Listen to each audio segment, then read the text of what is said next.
All right, guys, the time has finally come. I got access to the Robotaxi app here in the San Francisco Bay Area. Yes, it's a little bit different than Austin, and I'll show you exactly what I mean by that. But today is August 23rd. It's the day, or one of the 2 days, of the Electrify Expo over in Alameda. So we're actually going to take the Robotaxi from my house to Alameda. I'll show you exactly what that ride is like.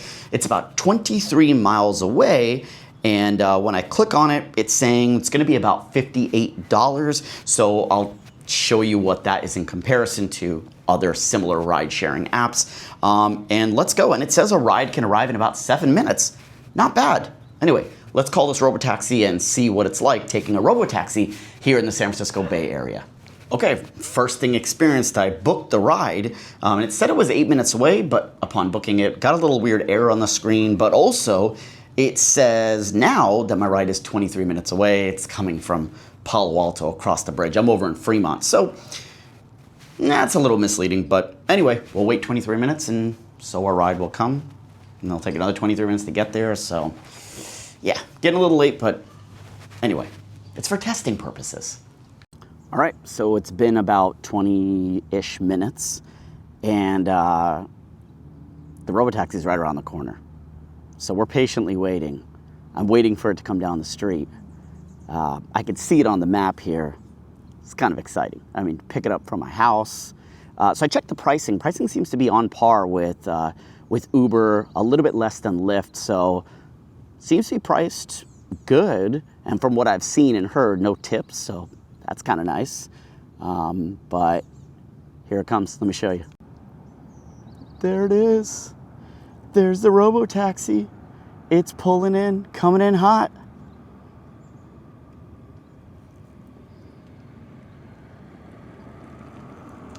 Look at that. There it is.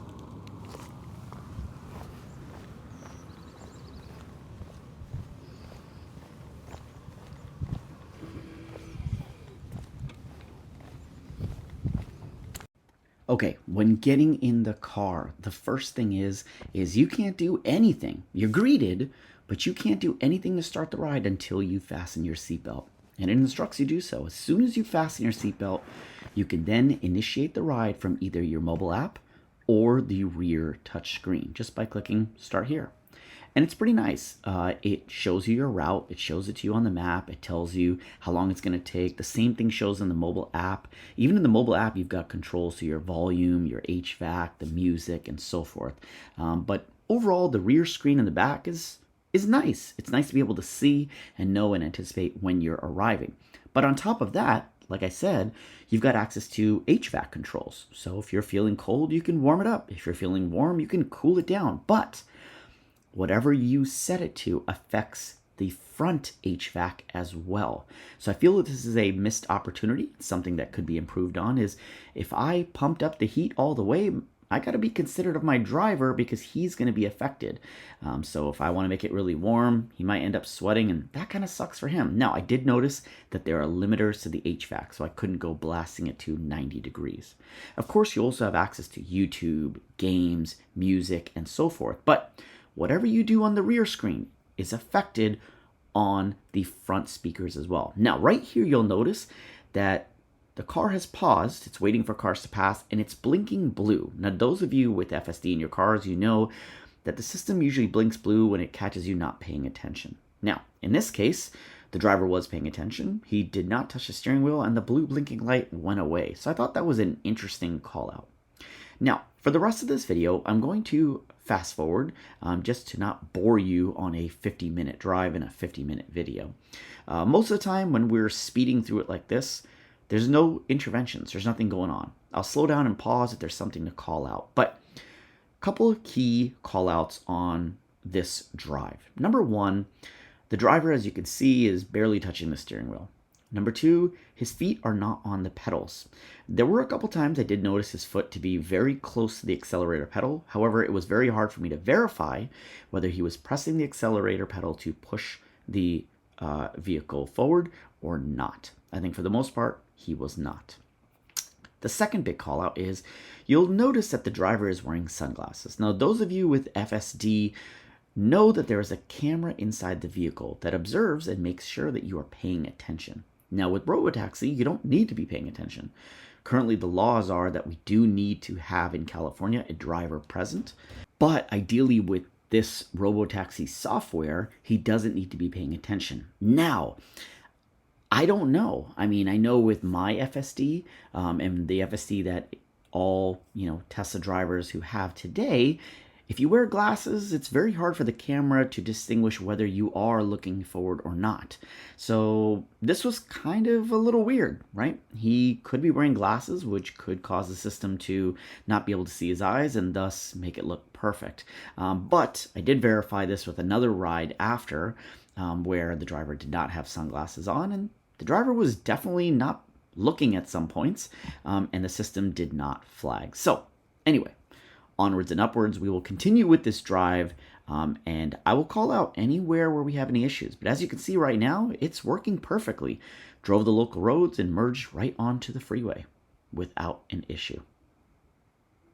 All right, don't mind me, I'm just surfing. No, not really. I'm at the Electrify Expo, and you know what I hate?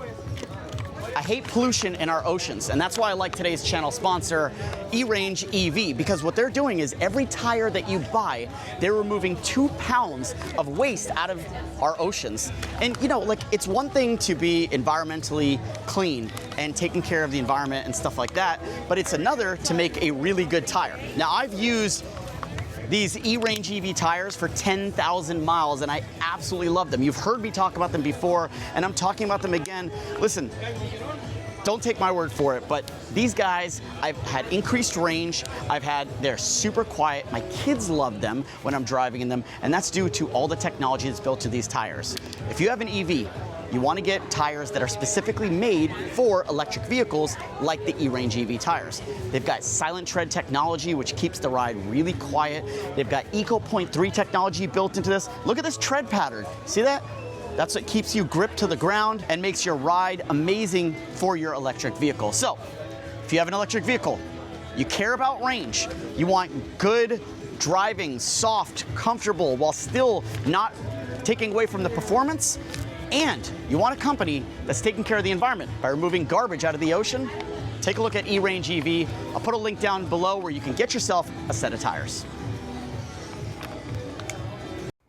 Now, I think the biggest thing about the Robotaxi system here in the San Francisco Bay Area is, number one, unlike Austin, the driver does need to be in the driver's seat. So, it does feel just like as if I were Ubering my own car. I have FSD, and to be honest, my FSD works damn near flawlessly. I use it all the time. I have zero intervention issues, and it works just the same way this is. I think the really, really big win and the really big wow and aha moment is when the driver will be moved to the passenger seat. Kind of like what Austin is today, or even further than that is when the driver is removed permanently, kind of like what Waymo has. I think that will really have that aha wow moment, but still pretty cool to see Tesla making this huge reach of making these vehicles available, and just really testing out the software and getting ahead on this. But as you can see here, it's changing lanes, it's driving on the freeway, there are many cars around, it's altering speeds, it's slowing down, it's doing all this completely on its own. The driver is not touching the steering wheel, the driver is not touching the pedals, and it's doing perfectly fine. It's going to drive quite a bit. I had zero issues. I was, sitting here just trying to balance my GoPro. You'll notice, and I apologize for this ahead, is that the camera is a little shaky and it moves with the car, and that's my GoPro settings. I apologize, but I could not mount it to the ceiling as this Model Y had a window shade on the top. So my apologies, but I tried to capture the best video that I could of this ride. And at points, it kind of got a little bit boring because, as you can see here, nothing is happening, right? It is just driving flawlessly. The driver's hands are on his knees, and we're just having a jolly old time in the freeway. But yeah, so I think right here, you'll see here, I did slow this down. You'll see the blue blinking light comes up yet again, and you'll see the driver does acknowledge and touch the steering wheel. So it's the same blue light warning that we get on FSD supervised in our cars that basically tells you, hey, pay attention. So I don't know what it means in the Robotaxi world, but I'm guessing it means the same thing. Robotaxi is basically telling the driver, hey, either pay attention or show that you're there or touch the steering wheel. Maybe there's a requirement that there needs to be some sort of thing there. But as you can see, there was no need for that. He was looking forward. Everything was fine and dandy, but hey, it blinked blue, and if you don't acknowledge, we all know in the FSD world what that means is you're going to get, a strikeout on FSD. So you saw there, he touched it. That was kind of essentially an intervention, but that's the second time in this trip that a blue blinking light has called for the driver's attention when theoretically Robotaxi doesn't need attention. It needs someone present in the driver's seat, but I don't think it needs the constant touching of the steering wheel. As you can see, for quite a while the driver is going on driving without touching the steering wheel, and his head is moving, so he is not always looking straight. So yeah, why the blue blinking light came on, why the warning, the alert came on, I don't know. But that is leaves some questions to be asked there. In my future Robotaxi drives that I experienced post this drive, I didn't notice that. So this could be an anomaly. Well, whatever it is, wanted to call it out and showcase it to you here. We're just firing down the freeway here, you can see, and no issues. Cars are flying past us. We're maintaining a good speed, over 60 miles per hour, and no issues with any of this. Now, some people had questions about the driver. In this specific case, it was very awkward. And I think that's why a lot of people like the idea of a nobody else present, a fully self-driving car, because it alleviates that awkwardness, right? Like, I know when I get into an Uber or a Lyft, I don't really want to talk to the driver. And from what I heard about the Robotaxi drivers, they are told that they should not interact with the passenger. So in this case, I didn't even want to talk to record a video. I just recorded my video and hence a voiceover afterwards. Number two, he didn't say anything to me. I didn't say anything to him. I just let him do his job. And I didn't cause any interruptions. I didn't play any videos. I tested to make sure it was working. I didn't mess around with the HVAC, but I tested. That's how I knew it controls the front as well. And that was it. I was mainly there to get to my destination, but also observe the Robotaxi experience. And overall, the pickup, it came right up to my door. The drop off, the full experience of how well it drove, no crazy moments, no accidents, no getting pulled over, none of that involved.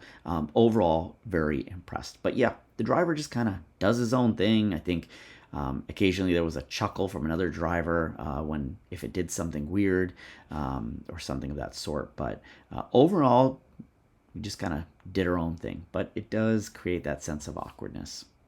Now, I did want to call out on another ride of mine. There's this panel that people have called out. It's kind of near the top of the rear hatch where that third brake light is. And some people believe that it might be Starlink or something in there because it looks pretty big, but did want to call that out. Now, another thing that I noticed on another Robotaxi drive was the glove box was open and there was a rubber band stack of these SSD drives that was in that glove box. Not in this vehicle, but another Robotaxi. So they're collecting a ton of data. I just thought I'd call that out and show that to you guys here because it's part of the Robotaxi experience. But yeah, anyway, right here I'm going to slow down. This is where our first and only intervention where it actually took FSD off and turned it back on again happened. So on this exit here, you'll see the vehicle needs to merge into the traffic lane, and it's kind of just stops and lags and halts here and just is like halts it, just not going. And so you can see the driver, he presses the right scroll wheel, takes over, kind of moves the steering wheel and does it, and then kicks back on FSD right there. So that was interesting. Don't know why it did that. I think had it been left, it might have just figured itself out, but I think this driver also kind of didn't have as much patience maybe as you need as a Robotaxi driver. But either way, that was the only intervention. As you can see, it wasn't anything dangerous or scary. Now, I'm going to show you one more time that this blue blinking, hey, pay attention light came on. So we were driving in the tunnel here, and you could see the driver's looking forward, everything's fine and dandy, and we're just cruising along, we're in the tunnel, and again, in this vehicle, the vehicle says, hey, blue light starts blinking, you need to pay attention, and that should kick on any minute here.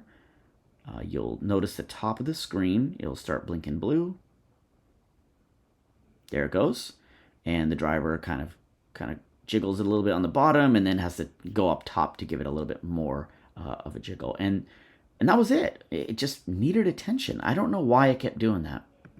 And yeah, you'll see that the rest of the drive was essentially flawless. No more interventions, no more pay attention lights. It exits the freeway, and the rest of the drive is all local driving. You'll see it making turns, changing lanes, merging into traffic, and I mean, it was perfect. No issues.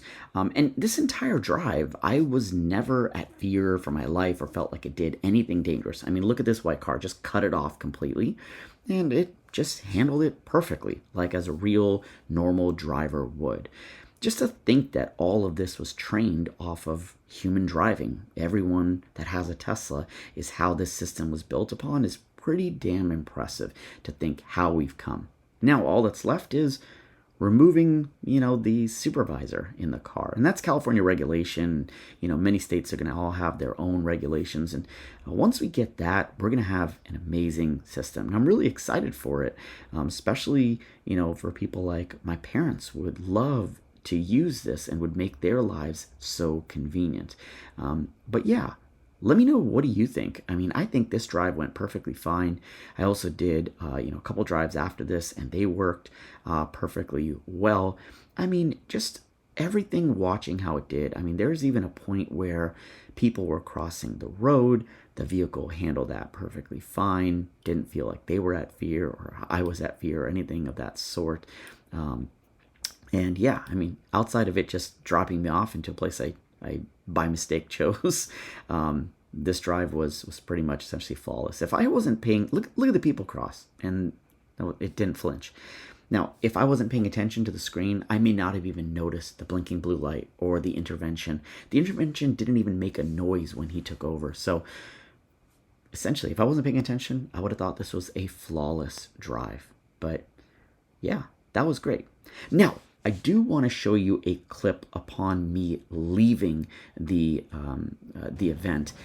This was a funny situation, and I don't think it's the car's fault. I think maps and all the construction that was going on, it did take us into a dead end. And so it took a while to get us out of the area because it was just very confused. But you can see here, even though it went into a dead end, it figured itself out. And this driver was very patient. It just let the car do its thing and figure it out. And this car, 3-point turn, figured it out, got us out of that situation and got us home.